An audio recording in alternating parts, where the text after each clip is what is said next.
On pense que l'austérité, c'est une politique qui consiste à On arrête transférer la les banderole revenus. et on fait avancer les journalistes pour qu'il y ait de l'espace. Attends, parce qu'il va avoir son truc pété, le copain de Attends, Luma. je t'entends. Voilà, Ouais.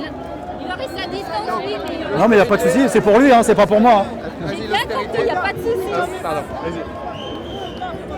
Donc l'austérité, c'est un moyen finalement de transférer les revenus de la poche de la majorité de la population à la poche d'une toute petite minorité. Ça veut dire concrètement que c'est le moyen pour le gouvernement de faire les poches de la population. Et Hérault, il le faisait un peu avec le sourire en vendant des marchés financiers, un peu comme un VRP. Et là, avec Valls, ça sera la méthode huissier de justice. On va nous récupérer avec force et autoritarisme. C'est aussi peut-être pour ça que du coup, en réaction, il y a la possibilité de construire une opposition de gauche, sociale et politique. Et c'est pour ça que nous, on souhaite qu'après cette manif, il y ait une suite. Voilà, et sur le plan politique et sur le plan social, y compris pourquoi pas au moment des européennes. C'est pour ça qu'on a écrit à tout le monde, par exemple, pour discuter de ça.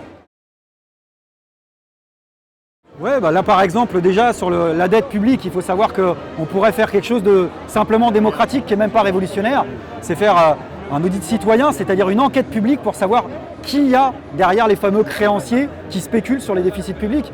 Et nous, on fiche notre billet, sans mauvais jeu de mots, qu'à 95%, c'est des fonds spéculatifs qui spéculent sur les déficits publics, qui gagnent beaucoup d'argent. Donc ça, c'est une mesure concrète, un audit, et ça permettrait d'annuler une dette qui est pour nous une dette illégitime. Mais en gros, on se moque vraiment de nous parce que les solutions sont simples, il suffit juste de mettre en lumière les... Par exemple, sur la Sécu, comme ça, c'est presque comme les blagues de Coluche en fait. Et dire qu'il suffirait simplement d'arrêter d'exonérer les cotisations sociales pour qu'il n'y ait plus de déficit de la Sécu. Sauf qu'ils exonèrent de cotisations sociales, ils créent le trou de la Sécu et ensuite ils la flinguent et ils font augmenter le prix des mutuelles.